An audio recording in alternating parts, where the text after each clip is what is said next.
Hello नमस्कार दोस्तों, मैं कौशलेंद्र सिंह समस्त सम्मानित छात्र छात्राओं का आपके अपने यूट्यूब चैनल पर हार्दिक स्वागत व अभिनंदन करता हूं।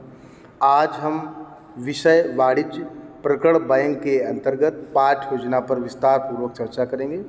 जैसे सबसे पहले आपको ब्लैक बोर्ड जो एंट्रीज होती हैं यहाँ पर ये आपको लिखनी होंगी। जैसे यहाँ दिनांक, विषय, कक्षा ये लिखा हुआ है। इसके साथ ही साथ मिड में आपको पाठ्य योजना 1, 2 जो भी होगा वो आपको लिखना होगा। इसके साथ ही साथ जैसा आप स्क्रीन पर देख रहे हैं यहाँ पर सामान्य उद्देश्य लिखना होगा, जिसमें बहुत से पॉइंट्स दिए हुए हैं। छात्रों में वाणिज्य विषय के प्रति रुचि जागृत करना, रचनात्मक शक्ति का विकास करना, छात्रों की कल्पना शक्ति का विकास करना, तार्किक क्षमता का विकास करना, एक्सेट्रा आपको सामान्य उद्देश्य लिखने पड़ेंगे।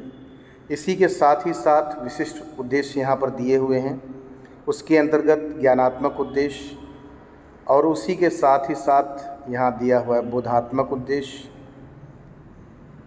और इसके बाद जो है आपको अनुप्रयोगात्मक उद्देश्य, इसके अंतर्गत 2-3 पॉइंट्स आपको देने होंगे। फिर आपको अभिरुचियात्मक उद्देश्य। ये सारे स्टेप्स ऑफ लेसन प्लानिंग है। कैसे पाठ्य योजना तैयार की जाए उसके बारे में जो उद्देश्य आपने निर्धारित कर रखे हैं वो लिखने होते हैं। इसके साथ ही साथ अगर आप आगे देखेंगे शिक्षण सहायक सामग्री, जैसे यहाँ दिया हुआ है ये लिखेंगे।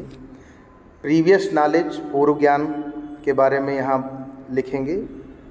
और इसी के साथ ही साथ प्रस्तावना प्रश्न के बाद में आपको यहाँ पर जो भी प्रस्तावना प्रश्न पूछेंगे वो यहाँ पर दिए हुए हैं। जैसे प्रस्तावना प्रश्न संख्या 1, प्रस्तावना प्रश्न संख्या 2, प्रस्तावना प्रश्न संख्या 3। और इसमें ये जिगजैग होने चाहिए। पहला प्रश्न जो है बहुत आसान होना चाहिए, फिर थोड़ा टफ, उसके बाद फिर और टफ। इसी के साथ ही साथ ये जो है समस्यात्मक प्रश्न होगा, अंतिम होगा ये। यहाँ पर अब ये लगना चाहिए बच्चे को हमें नहीं आता, तब आप जो है उद्देश्य कथन कहेंगे।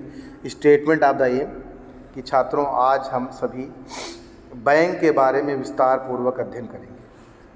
इसी के साथ ही साथ प्रेजेंटेशन होगा, प्रस्तुतिकरण जैसा यहाँ दिया हुआ है। और इसके आगे मुख्य शिक्षण बिंदु, यहाँ जैसे 2 मुख्य शिक्षण बिंदु दिए हुए हैं। बैंक का अर्थ, बैंक के प्रकार।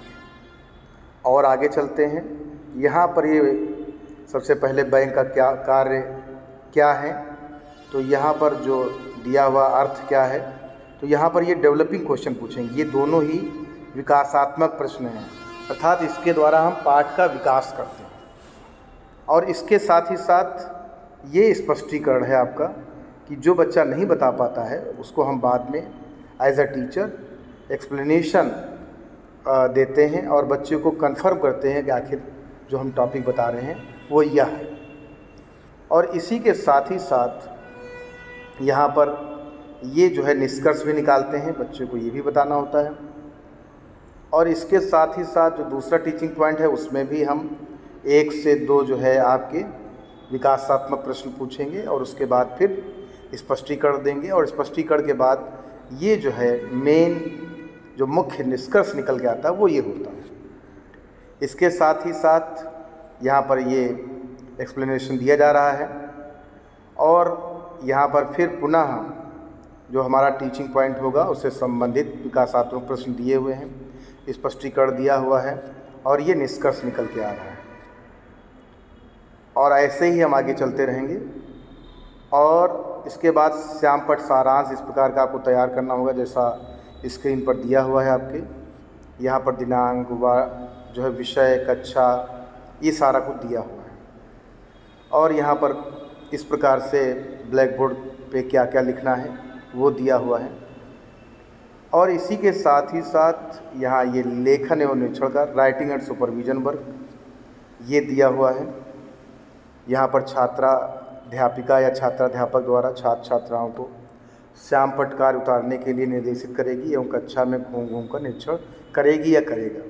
इसके बाद आता है पुनरावृत्ति प्रश्न, जिसमें ये दिए हुए हैं।